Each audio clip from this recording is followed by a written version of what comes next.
Hər kəsə salam. Videonun başlanğıcında səhvən demişəm ki, 3 partda bitirməyə fikirləşirəm, amma sonradan nümunələrimiz sayına baxanda ki, orada deyəndə təqribi demişdim. Nümunələr sayına baxanda gördüm ki, bu video ilə birlikdə 3 partda bitirmək çətin olacaq. Təqribi 3-4 part çəkəcəyik, 5 part da ola bilər, dəqiq bilmirəm. Amma ən azından keyfiyyətli suallar seçmişəm. Buna əminəm. Biraz çox ola bilər. Amma yenə də izləyin. Okay, təşəkkürlər. Abunə olmağı da unutmayın. Materyal kanalındasınız. Bu video natural ədədlərin ikinci part videosudur. Əslində natural ədədləri 2 partda bitirməyi düşünürdüm. Amma Əbubəkirdə çox nümunə sualımız olduğu üçün buraxılış tipi biraz detay olduğu üçün 3 partda bitirməyi nəzərə aldım. Yəni bu videoda Əbubəkirə qədərki hissələri izah eləyəcəm. Vacib nüanslara toxunacağam və yenə deyirəm buraxılış tipi suallardır hamısı. Blok tipindən qaçınmağa çalışmışam seçəndə və çox bəstə də enməməyə çalışmışam. Yəni tam buraxılış tipidir. Nə çox asan, nə çox çətin, orta. Okay? Başlayaq. Tək və cüt ədədlər. Deyə bilərsiniz ki, biz tək və cüt ədədlər hansılardır bilirik. Niyə görə bunu bizim qabağımıza qoymusan? Baxın, tək və cüt ədədləri tanımaq heç. Biz bilirik ki, tək ədədlər hansılardır? Tək rəqəmlər hansılar, daha doğrusu 1-dir, 3-dür, 5-dir, 7-dir, 9-dur. Hə? Bunu bilirik təbii ki. Və bir ədədin tək olması, belə deyim, onun son rəqəminin tək olmağını bilməyimiz bizə kifayətdir ki, onun tək olduğunu deyək. Məsələn deyirəm, x, y, z və 9-dur. Bu 4 rəqəmli bir ədəddir. Mən x, y, z-in nə olduğunu bilməsəm belə, bunun sonu 9 ya da 7, nə bilim, ya da 3 tək ədəd olmağın görməyim kifayətdir ki, bunu mən tək ədəd adlandırım. Başa düşdünüz? Eyni zamanda cütlər də elədir. Yəni cütlər hansılardır? 2-dir, 4-dür, 6-dır, 8-dir və eyni zamanda 0-dır. Yenə deyirəm, x, y, z ədədi var bizdə. Bunun sonunun 2 olması, ya da 0 olması, ya da 4 olması kifayətdir ki, biz bunu cüt adlandıraq. Başa düşdünüz? Bu heç bu bilinməsi lazım olan bir nüansı. Zaten bunu bilirsiniz məncə. Bəzi şeylərə toxunmaq istəyirəm ki, suallarda geniş istifadə edəcəyimiz tək ədədin və cüt ədədin formulu. Yəni biz xüsusilə hər şeyi formullandırmağa çalışırıq da riyaziyyatda.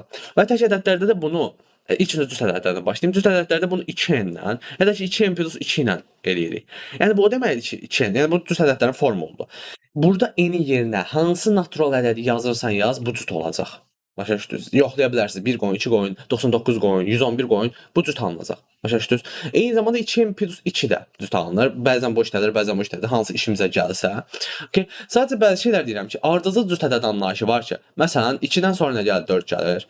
4-dən sonra nə gəlir? 6 gəlir. Hə. Bunlar 2-2 artmır. Ya plus 2, plus 2. Müəyyən bir 2n cüt ədədindən sonra da 2n plus 2 cüt ədədi gəlir. Bunu bilmək lazımdır. Yəni cüt ədədlər 2-2 artır. Yəni düzdür, bəsit görünür. Bunu bilirəm deyirsiniz, amma sualda həqiqətən çox geniş istifadə olunur və biraz da sürətlənmək üçün bunları beyində oturtdurmaq lazımdır, okay? Yaxşı, bəs tək ədədi nətər bilirəm? 2-dən sonra nə gəlir? 3 gəlir. 3-dən sonra nə gəlir? 4 gəlir. 4-dən sonra nə gəlir? 5 gəlir. Hə? Yəni burada nə artır? Plus 1. Yəni eyni zamanda 2-nin üstə plus 1 gəl. Hə, bəs 2-dən əvvəl nə gəlirdi? 1 gəlirdi. Bundan nə çıxırım? 1 çıxıram. Yəni 2n minus 1. 2n minus 1 deyə də istifadə edə bilərsən. Yəni 2n minus 1 və 2n plus 1 bunlar da tək ədədlərdir. Bax diqqətinizi çəkirəm. 2 tək ədədin arasında nə qədər fərq var? Plus 2 fərq var da. Bunun üstə 2 gələndə nə alınır? Bu alınır. Yəni tək ədəddən tək ədədə plus 2 var. Cüt ədəddən cüt ədəd plus 2 var. Tək ədəddən cüt ədəd plus 1 var. Minus 1 var. Başa düşdünüz? Eyni zamanda minus 2 də ola bilər. Nə?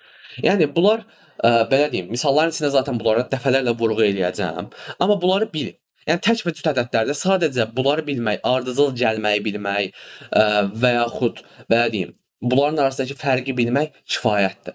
Başa düşdünüz? Bunlar çox vacib nüanslardır və çox sualda, buraxılış səviyyəsi, çox sualda, hətta blok səviyyəsində də istifadə olunur. Baxaq ilk nümunəmizə. Deyir ki, 7n plus 7 və 8n plus 2 ardıcıl cüt ədədlər olarsa, 2n-in ala biləcəyi qiymətlərin hasilini tap. Baxın, bunlar ardıcıl cüt ədədlərdir. Deyir, bax, birincisi, deyək ki, 7n plus 7-dir və 8n plus 2-dir. Bunlar ardıcıl cüt ədədlərdir də, hə? Yəni dedim axı, ardıcıl cüt ədədlər. 8-dən sonra nə gəlir? 10 gəlir. Plus 2-dir axı bu, hə? Plus 2-dir. Eyni zamanda bu buradan minus 2-dir də. Bunu bilirik. Bu bəsit bir şeydir. Yəni dediyim kimi bir-birlərindən 2 vahid fərqlənəcəklər. Amma bir olay var. Məsələn, burada 8-dən sonra 10 gəlir də, hə? 8-dən sonra 10 gəlir. Amma burada konkret olaraq bizə rəqəm verməyib və hansının birinci gəldiyini bilmirik. Və burada da ala biləcəyi qiymətlər deyir. Yəni bu konkret bir qiymət almır. Müəyyən qiymətlər alır və ala biləcəyi qiymətlərin hasilini soruşur bizdən. Başa düşdünüz? Onun üçün 2 dəfə fərz edəcəyik. Bir dəfə bunu birinci, bunu ikinci kimi hesablayacaq. Hə? Bir dəfə bunu ikinci, bunu birinci kimi hesablayacaq. Okay? İndi deyək ki, bu birincidir. Bu birincidirsə, bu ikincidirsə. Deməli bunun üstünə 2 gələndə nə alacam? Bunu alacam da, hə? Eyni şeydir də. İndi alaq. 7n plus 7 plus 2 bərabərdir nəyə? 8n plus 2-yə. Hə? 2-lər getdi. Nə oldu? N nəyə bərabər oldu? 7-yə bərabər oldu da, hə? İndi burada artıq tam tərsini edəcəyik. Tam tərsini nətər yazım? 8n plus 2-nin üstünə 2 gələcək. 8n plus 2-nin üstünə nə gələcəm? 2 gələcəm. Nəyi tapacam? 7n plus 7-ni. Hə?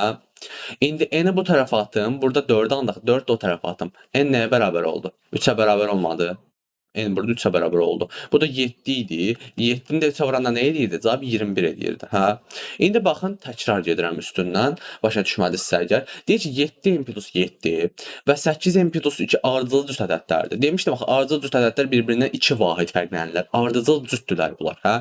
N ala biləcəyi qiymətlər. Yəni, N bir qiymət almır. Ala biləcəyi qiymətlər var. Başa düşdünüz? Çünki hasildir. Hasil üçün 2 dənə ədəd lazımdır. 10 dənə ədəd lazımdır, amma minimum 2-si lazımdır. İndi 7n plus 7-ni ya da 8n plusun hansının birinci gəldiyini bilmirəm. Birinci gəldiyini bilsəm, onun üstünə 2 gələrəm, o biri cüt ədəd taparam da. Başa düşdünüz? İlk öncə bunu birinci fərz edirəm. Bunun üstünə 2 gəlirəm, taparam nəyi? İkinci ədədi. Sonra bunu birinci fərz edirəm. Bunun üstünə 2 gəlirəm, taparam bunu, ikinci ədəd. Başa düşdünüz? Birinci halda n7 alınır, ikinci halda n3 alınır. Bu belədir. Bəsit bir sualdır, amma çox şablon sualdır və hətta 9-un da 11-in də ikisinin də imtahanda düşə bilər. Bunu bilməyiniz vacibdir məncə. Yəni ən azından cüt, məsələn burada cüt deməzdə tək deyərdi. Tək desəydi nə olacaq idi? Yenə eyni şey deyəcəksiniz. Tək ədədlər də bir-birindən bir vahid fərqlənir. Ya da ki ardıcıl ədədlər deyəcəkdi. Ardıcıl ədədlər bir-birindən nə qədər fərqlənir? Yəni 1-dən sonra 2 gəlir də, amma 1-dən sonra 2 gəlir. Bunlar bir-birindən nə qədər fərqli? 1 vahid fərqlənir. Artıq burada üstə 1 gələcəkdi, 2 gəlməyəcəkdi. Başa düşdünüz? Bu tip nüansları məsələn imtahana cüt salmaz, tək salar ya da ardıcıl salar. Topluluğun eynisini salmaz, fərqlisini salar. Amma sən artıq bu fərqlənməyi bildiyin üçün yazasan o sualda. Yəni eynisi salma məcburiyyətdə deyillər, amma məntiqi tutmalısınız. Bu sualın əslində tək və cüt ədədlərlə əlaqəsi yoxdur, amma buraxılış tipi deyə izah edirəm. Deyir ki, 2 rəqəmli ədədin təkliklərinin sayı onluqların sayına 2 vahid böyükdür. 2 rəqəmli bir ədəd götürək və 2 rəqəmli ədədin hansı, yəni bu ədəd neçədir mən bilmirəm. Onun üçün A və B ilə işarə edirəm. Təbii ki, ədəd olduğunu bildirmək üçün üstünə xətt çəkirəm. Bu belədir. Ədədin təkliklərinin sayı onluqların sayından kifayət bölür. Birinci videoya baxmışam və bilirəm ki, bu təklikdir, bu da onluqdur. Təkliklərin sayı onluqların sayına 2 vahid böyükdür. Bax, təkliklərin sayı B bərabər onluqlarının sayına 2 vahid böyükdür. Yəni, üstü 2 gəlirəm. Bu qalsın burada. Bu 2 rəqəmli ədədin rəqəmləri cəm, bax, bu 2 rəqəmli ədədin, yəni AB-nin nəyə hasili? Rəqəmləri cəmini hasili. Rəqəmlər nədir? A və B-dir də. A və B hasili nədir? 144-dür də. 144. Olarsa bu ədədi tapın. Burada görürəm ki, hasil var. Yəni və AB birinci videoya baxmışam, yenə deyirəm. A plus B, yəni AB-nin açılışını bilirəm mən. 10 A plus B olduğunu bilirəm. Ayrıca bunu nəyə vururam? A plus B-yə vururam. Hə? Tapıram 144. Hı. Hə, görürəm ki, bir bərabərliyim var, 2 dəyişənim var. Mən bunu həll eləyə bilmərəm. Bərabərlik sayı həmişə dəyişən sayına bərabər olmalıdır. Başa burada 2 dəyişən var, burada bir dənə bərabərlik var. Deməli biz bunu konkret həll eləyə bilmərik. Dəyişəni bir dənəliyə endirməliyik və yəni şükür Allah kördüm və görürəm ki, burada əvəz eləyə bilərəm. B-ni yerinə B gördüyüm yerə gətirib A plus 2 yaza bilərəm. Hə? 10 A üstünə gəlsin. A plus 2 yazıram bura. B-ni yerinə. Eyni zamanda bura A plus 2 yazıram. 144. Hə? İndi gətirib təzədən 1-a 10-a, bu da 1-a 11-a. Üstünə gəlsin 2. Vurulsun nə? 2A plus 2. 2A plus, bax bu 2A plus 2 eləmir. 2A plus 2-dən nə çıxarda bilərəm? 2-ni çıxarda bilərəm də, hə? Və A plus 1 qalır axı burada. Hə? 2-ni promo bura yazsam olar. Vuruqların yerindəki hasil dəyişmir, biz bilirik. Burada nə olur? A plus 1 qalır da, hə? Nəyə bərabərdir? 144-ə bərabərdir. 144-dən bu 2-ni ixtisara apara bilərəm. Apara bilərəm. Gətirin bax burada yazım. Nə eləyir? 11A plus 2 vurulsun A plus 1 bərabər nəyə? 72-yə. Hə? İndi Einsteynlər, bəzi Einsteynlər bunu vurub atacaq.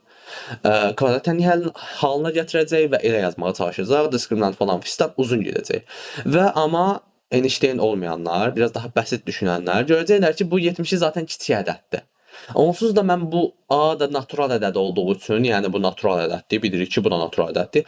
A da natural ədəd olduğu üçün mən bura rəqəm atsam daha tez alınır. 1 atsam nə alınır? 1 qoysam 11, 13 vurulsun neçə 2, 26 eləyir. Hə, çatmadı. Deməli 2 qoyum bir də. 2 qoysam nə olacaq? 22 vurul üstünə yazı 2, 24. 24 vurulsun nə? 3. A 72. Deməli A-m nə imiş? 2 imiş də. Heç çox uzağa getmədim.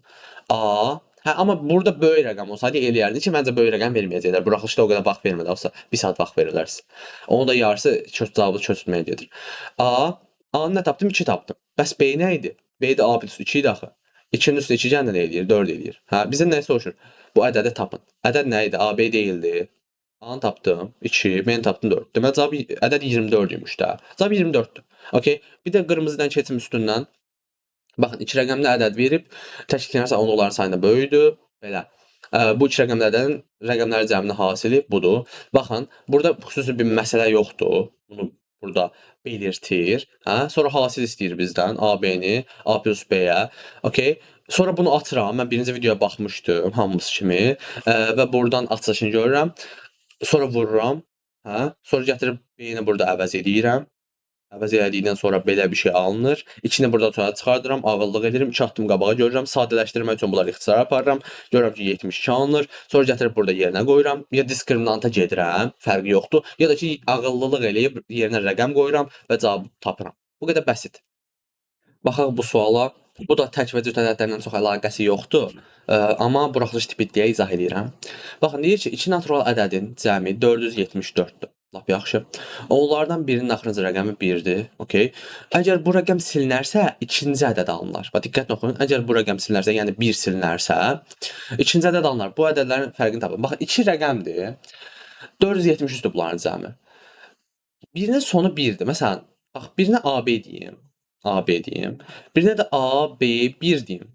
Okay, görürük də. 2 rəqəmdir və bunların cəmi 473-dür. Okay, deyə bilərsən ki, niyə görə birinə A, birinə A1 demirsən? Bunu da siləndə bu alınır da. Baxın, 2 rəqəmli bunların cəmi 473-dür. Bir tək rəqəmli, bir 2 rəqəmli ədəd olsa, məsələn, biri maksimum olsun 9, biri olsun maksimum 99. Sildim 9 alındı. Bunların cəmi 473 eləmir axı. Yəni maksimum versən belə eləmir. Onun üçün bir dənə 3 rəqəmliyə baş vurmalıyam. Başa düşdünüz? Yəni biz minimumdan hesablayaq da, 4 rəqəmliyə gedib çıxmır. 3 rəqəmli olmalıdır. 2 dənə 2 rəqəmlini də cəmi onu eləmir deyə məcburuq. Yəni bəzi sual işarələri ən azından ağıldan götürülməlidir ki, sual tipi əzbərlənmiş olmayaq. Məntiqin başa düşmüş olaq, okay? Belə götürdüm. Və biri siləndə burada AB qalır. Görürsüz, AB qalır. Və birinci budur, ikinci də budur. Hə? Nə deyir indi? Okay, bildim. Deyir ki, bu iki natural ədədin cəmi. İndi bunlar cəmləyək də. AB-nin açılışı nədir? Biz bilirik. 10A plus nə? B. Üstünə gəlsin nə?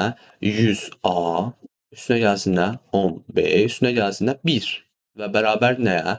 474-ə. Bu biri bu tərəfə ata bilərəm. Və bunları da toplaya bilərəm ayrıca. 11A burdadır, 100 dənə. 10A burdadır, 100 dənə burdadır. 110A. 110. 110A. Üstünə gəlsin. 10 dənə B burdadır, bir dənə B burdadır. 11B. Bərabər nəyə? 474-dən 1 çıxanda nə eləyir? 473. Hə?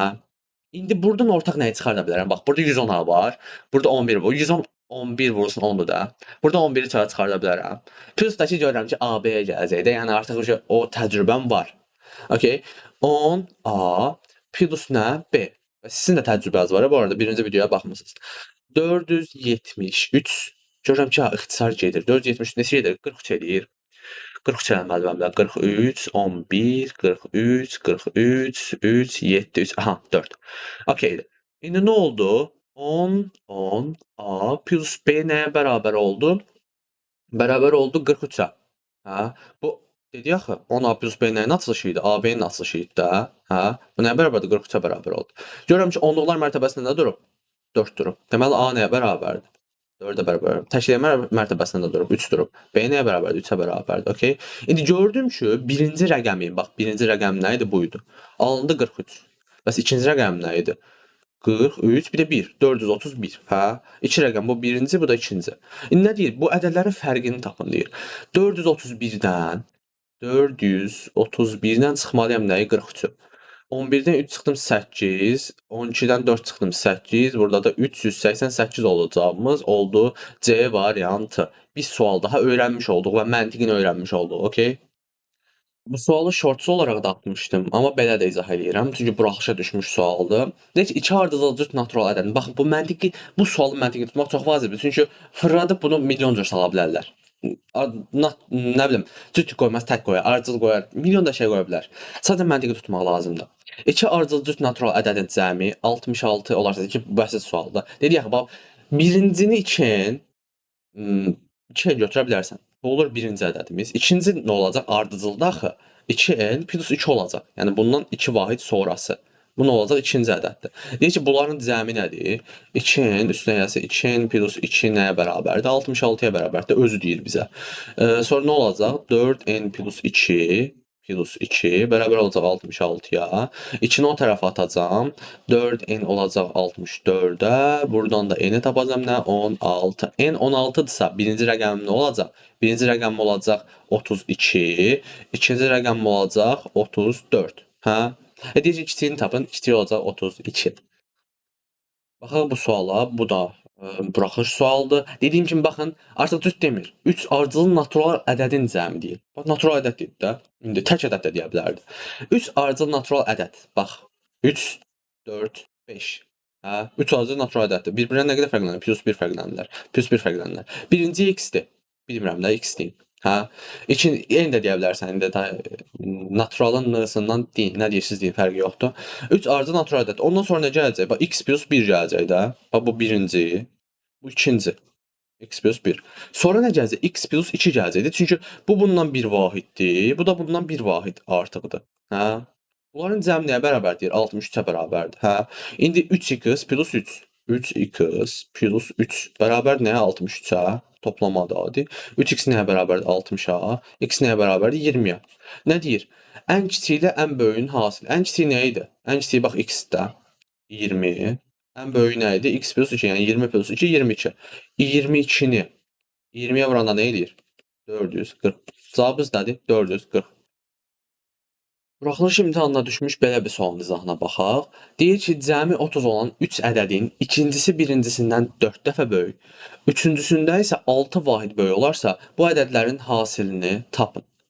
Baxın, deyir ki, cəmi 30 olan 3 dənə ədədimiz var. Bu tip suallarda belə deyim, natural olsun, bir məhsullu olsun, istənilən bölmədən məsələ düşə bilər bizə. Bunları gözünüzün qabağında olması üçün işarətləyin. 3 dənə məsələn maşın verib, 3 dənə şirkət verib, 3 dənə nə bilim nə verib.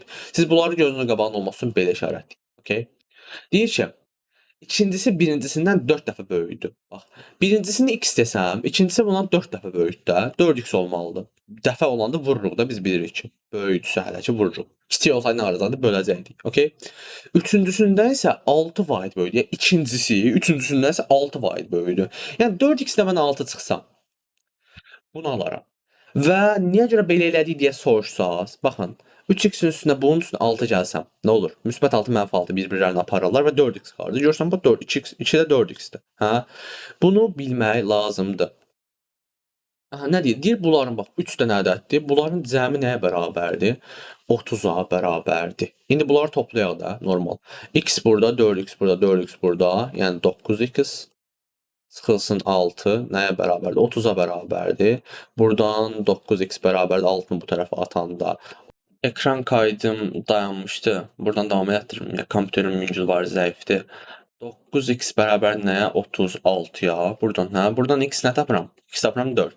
Gətirib 1, 1 rəqəm, yəni burada simvollaşdırdığım Nəsə, düzgün cümlə olmadı.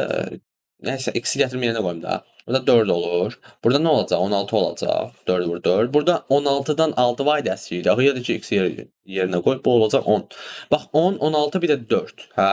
10, 4, 16, bir də 10. Nə eləyir? 4-ü 16-ya vuranda 64 vurulsun 10 nə eləyir? 640 eləyir. O da eləyir B variantı. Bu qədər.